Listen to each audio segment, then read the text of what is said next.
try to show children in this particular room is a potential fire hazard that they may encounter within a typical living room. Some of the props we have are an ash can for the fireplace that's improperly located on carpet. That's a potential fire hazard. Someone here has not replaced the spark arrestor, the screen over the fireplace. With that misplaced, sparks have a tendency to jump out and can land on the carpet and create a fire. Again, after someone started this fire, they carelessly left this container of newspaper too close to the fireplace. The radiant heat could ignite these papers and also cause a fire. Again, in the same area, we have an overloaded electrical circuit, and that's displayed by this T-block here. It shows that people are overloading a circuit, and they should use the receptacles that are provided for them rather than overloading things. And another bad habit that some people may have is these extension cords and run underneath carpet.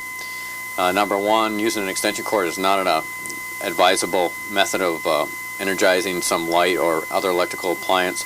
And running them underneath carpet adds to the problem. They overheat. You can see it's been taped back together, and that's an obvious hazard. The end of this cord has exposed wires. This just has no use in a house, and these are things that we hope that the kids pick up, and they usually do. We have a very good reaction from the students. Over here we have a smoke detector, and you notice that the cover, kids go to look at that a little closer. Most of them quickly notice that a battery's been removed from here. That's an obvious hazard. It's gives people a false sense of security. They think that the smoke detector is in an operating condition when in fact it's not. The final thing that we like to point out in this particular room is that you should have two ways out of any particular area of the house that you're in, and this opening acts as either a door or a window, and it could be used as a second means of egress in the event of emergency. In the kitchen we have not only fire hazards, but we also have some just general safety habits that we try to make people aware of. We have a stove, and obviously the handles are in the wrong position here because someone who's busy could accidentally cause a pot of grease or some cooking materials to go on the floor, and that could cause not only a fire but cause injury to an individual. So we try to teach the children, and most of them readily pick up on this, to turn the handles in on the stove. And then obviously there's some combustible material that's in a place where it should not be located, and the kids are quick to pick up on that, and they move the material out of the way. We also have a fire extinguisher in the kitchen, and that's a good thing to have, and it's a good place to have it, but the location of this is inappropriate. It's located behind the stove, and of course the stove is the most likely place for a fire to occur. And should a fire occur on this stove, I would have to reach across the flames and across the fire to get the fire extinguisher. So again, this is a bad location. If you turn around and look behind you, there's a properly mounted fire extinguisher in the corner. It's clear, obvious location. It's been inspected and it's up to date, and we know that that's in a working condition. Another hazard that we have in the kitchen is another overloaded electrical appliance receptacle. This device should not be used. The coffee pot or any other appliance should be plugged directly into the receptacle. However, the receptacle also is inappropriate in this location. If it's within 6 feet of a sink, it should be a ground fault protected receptacle similar to this one. This is a ground fault protected receptacle that should be located within 6 feet of kitchen sinks and in bathrooms. Another hazard we have here is a microwave oven, which is located higher than the countertop, and that presents an inherent hazard with heated liquids. As a child or even an adult reaches up here to remove a heated liquid from the microwave, there's a potential for spilling that material on them, and it's just that we encourage people to think about that and be aware of that. In our bedroom here, we have two means of egress, and that's an important requirement for a bedroom. As you remember, we came up from the kitchen, and should a fire occur in the kitchen, that path of exiting could be blocked, eliminated from our use. And the other method of exiting this room would be through this window out on our porch. And in this case, we have a fire escape ladder on the back of the porch, which we can use to completely exit the building. Fire in progress, and as you can see that our room is starting to fill up with smoke, and we do have a smoke detector here, which as the smoke gets closer to it and fills up the atmosphere, the detector will go off. And at this point in time, most of the kids do the stop, drop, and roll, which they've become accustomed to. They stop, drop, and roll and crawl out to the back door, and we can exit the building through this emergency exit.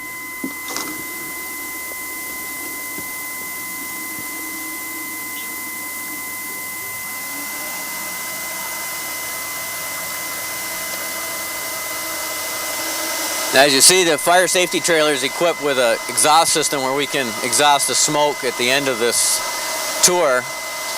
But the most functional part of this trailer is that we can expose the children to the detector going off, the darkened conditions and the smoke conditions, and still maintain a level of safety here, and let people know what it's really like when you lose the visibility. We don't simulate the heat that is occurred with a fire, but the loss of visibility in what is normally a comfortable surrounding can be quite an emotional experience for most people, and it gives them a reinforced sense of their options in a fire condition. One other feature that the fire safety house has is this door actually has a heating element in it, and we have the children check the door before they exit their room after the smoke detector has activated. When they feel the door, they feel it warm to touch, and that indicates to them that there's a hazard on the other side of the door, and they should not open it. They should use their emergency exit or second means of egress. That when a warm door, warm to touch, indicates that you should not open it, should not use it, and should find an alternate means of leaving the area. Notice the smoke rises to the higher levels because it's heated. It covers the ceiling, and as the space begins to fill up, the smoke rolls down and continues to fill the entire space here.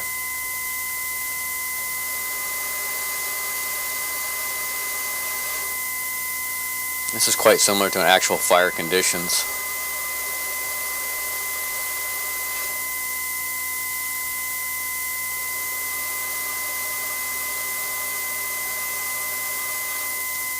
You notice that just within seconds, visibility here is significantly deteriorated, and we're having trouble at the 5-foot level to maintain visibility and to see. Another thing to point out is that this smoke that we're using is non-toxic. It doesn't represent actual fire conditions in that sense. We would have significant trouble maintaining consciousness or the ability to breathe by now in actual fire conditions. And you notice that the smoke is also causing the light conditions to deteriorate, and that the room is beginning to get darker.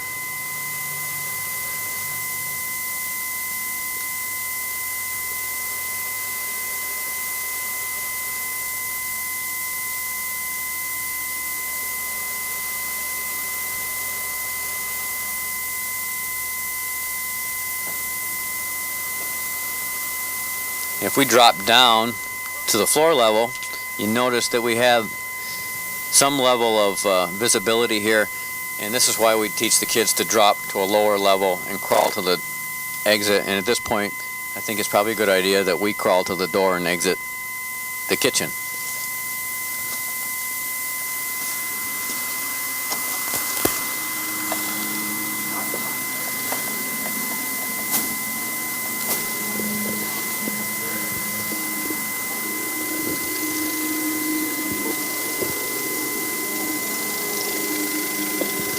The smoke coming out of the door represents a typical condition that firefighters would encounter upon this arrival at the scene of a fire. And actually, we encourage people, once they have exited the building, to close the door behind them. And close the door behind them cuts down the supply of fresh air and oxygen to the fire and will help to contain it. And leaving the door open will provide a source of fresh air to continually feed that fire and let the fire grow. Shutting this door behind you as you leave will help to slow the growth of the fire and allow the firefighters a better chance to limit the spread of the fire.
I don't want you kids to go home and do this on your mommy and daddy's car.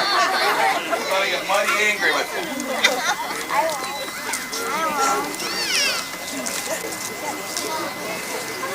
This right here is a window punch. We'll demonstrate that in a minute. We have to have all glass out of the vehicle before we start cutting, or the pressure from the jaws or the axes will shatter those windows all over the place. Jimmy will demonstrate it now.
in perfect conditions like this. Use that knife. You have to stabilize the cart before you do it.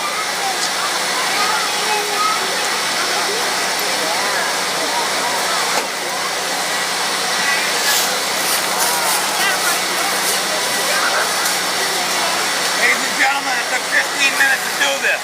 This was because it was a demonstration. If we're out in the field, it takes a lot less time. The boys were working slow to show you exactly what they do.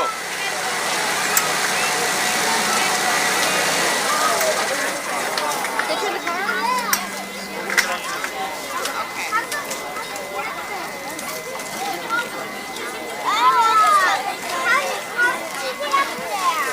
Our patient is out, our job is done.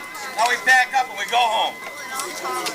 We're eating them to a hospital. I'd like to thank you for coming to the demo and the open house. There will be a raffle going on this night for a free t-shirt.